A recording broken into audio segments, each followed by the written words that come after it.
Ration card নোপোৱাসকলৰ বাবে ডাঙৰ খবৰ। সাজু কৰক নথিপত্ৰ। শপত গ্ৰহণৰ পিছতে লাভ কৰিব ৰেচন কাৰ্ড। ৰেচন কাৰ্ডৰ বাবে প্ৰতিটো যোগ্য পৰিয়ালে পাব এটাকৈ কাৰ্ড। চাউল, দাইল, মিঠাতেল, নিমখ বিনামূলীয়াকৈ পাবলৈ সাজু হওক। অসমৰ প্ৰতিটো দৰিদ্ৰ পৰিয়ালে ঘৰে ঘৰে পাব বিনামূলীয়া ৰেচন।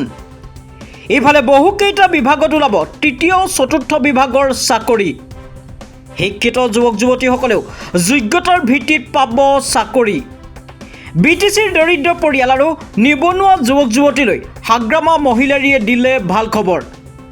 জনাই গৈছোঁ এই মুহূৰ্তৰ আটাইতকৈ এটা গুৰুত্বপূৰ্ণ খবৰ আৰু ৰেচন কাৰ্ড নোপোৱাসকলৰ বাবে ডাঙৰ খবৰ। সাজু কৰক আপুনি নথিপত্ৰ আৰু শপত গ্ৰহণৰ পিছতেই লাভ কৰিব ৰেচন কাৰ্ড। ৰেচন কাৰ্ডৰ বাবে প্ৰতিটো যোগ্য পৰিয়ালে পাব এই কাৰ্ড।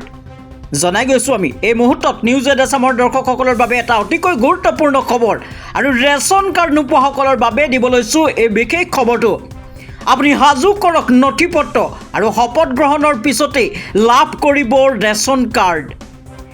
ৰেচন কাৰ্ডৰ বাবে প্ৰতিটো যোগ্য পৰিয়ালে পাব এই ৰেচন কাৰ্ড আৰু আপুনি চাউল, দাইল, মিঠাতেল, নিমখ বিনামূলীয়াকৈ পাবলৈ সাজু হওক। অসমৰ প্ৰতিটো দৰিদ্ৰ পৰিয়ালে ঘৰে ঘৰে পাব বিনামূলীয়া ৰেচন। জনাই গৈছোঁ এই মুহূৰ্তত নিউজ এড আছামৰ দৰ্শকসকলৰ বাবে এটা অতিকৈ গুৰুত্বপূৰ্ণ খবৰ। আপোনাৰো যদি ৰেচন কাৰ্ড নাই তেন্তে আপুনিও সাজু হওক নথিপত্ৰ লৈ আৰু যাৱতীয় নথিপত্ৰৰ বাবে সাজু হৈ আপুনি শপত গ্ৰহণৰ পিছতেই লাভ কৰিব ৰেচন কাৰ্ড। আৰু ৰেচন কাৰ্ডৰ বাবে প্ৰতিটো যোগ্য পৰিয়ালে পাব একোটাকৈ ৰেচন কাৰ্ড আৰু অসমৰ প্ৰতিটো দৰিদ্ৰ পৰিয়ালে ঘৰে ঘৰে পাব বিনামূলীয়াকৈ ৰেচন।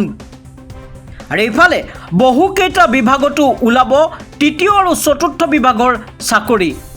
আৰু নিবনুৱা যুৱক যুৱতীসকলৰ বাবেও এক ভাল খবৰ। শিক্ষিত নিবনুৱা যুৱক যুৱতীসকলে যোগ্যতাৰ ভিত্তিত পাব চাকৰি। জনাই গৈছোঁ এই মুহূৰ্তৰ আন এক ব্ৰেকিং নিউজ। আৰু BTCৰ দৰিদ্ৰ পৰিয়ালৰ আৰু নিবনুৱা যুৱক যুৱতীলৈ হাগ্ৰামা মহিলাৰীয়ে দিলে ভাল খবৰ। আৰু আপোনাৰ ৰেচন কাৰ্ড নথকাৰ বাবে আপুনি চিন্তিত হৈছিল নেকি? তেন্তে এতিয়াৰ পৰা আপুনি সাজু হওক নথিপত্ৰ লৈ। শপত গ্ৰহণৰ পিছতে আপুনি লাভ কৰিব ৰেচন কাৰ্ড। আৰু ৰেচন কাৰ্ডৰ বাবে প্ৰতিটো যোগ্য পৰিয়ালে পাব এই কাৰ্ড। চাউল, দাইল, মিঠাতেল, নিমখ বিনামূলীয়াকৈ পাবলৈ সাজু হওক আপুনিও। আৰু অসমৰ প্ৰতিটো দৰিদ্ৰ পৰিয়ালে ঘৰে ঘৰে পাব বিনামূলীয়াকৈ ৰেচন। জনাই গৈছোঁ এই মুহূৰ্তত নিউজ এড আছামৰ দৰ্শকসকলক আন এক ব্ৰেকিং নিউজ।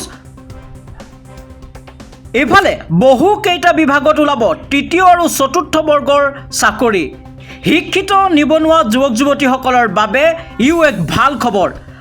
আৰু নিবনুৱা যুৱক যুৱতীসকলে যোগ্যতাৰ ভিত্তিত পাব চৰকাৰী চাকৰি।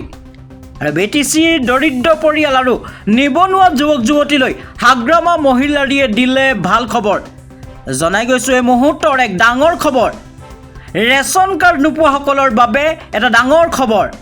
সাজু কৰক নথিপত্ৰ আৰু শপত গ্ৰহণৰ পিছতেই লাভ কৰিব ৰেচন কাৰ্ড। ৰেচন কাৰ্ডৰ বাবে প্ৰতিটো যোগ্য পৰিয়ালে পাব এই কাৰ্ড। চাউল, দাইল, মিঠাতেল, নিমখ বিনামূলীয়াকৈ পাবলৈ সাজু হওক। আৰু অসমৰ প্ৰতিটো দৰিদ্ৰ পৰিয়ালে ঘৰে ঘৰে পাব বিনামূলীয়া ৰেচন। আৰু ইফালে বহুকেইটা বিভাগত ওলাব তৃতীয় আৰু চতুৰ্থ বিভাগৰ চাকৰি। শিক্ষিত যুৱক যুৱতীসকলে যোগ্যতাৰ ভিত্তিত পাব চাকৰি। BTCৰ দৰিদ্ৰ আৰু নিবনুৱা যুৱক যুৱতীলৈ হাগ্ৰামা মহিলাৰীয়ে দিলে ভাল খবৰ।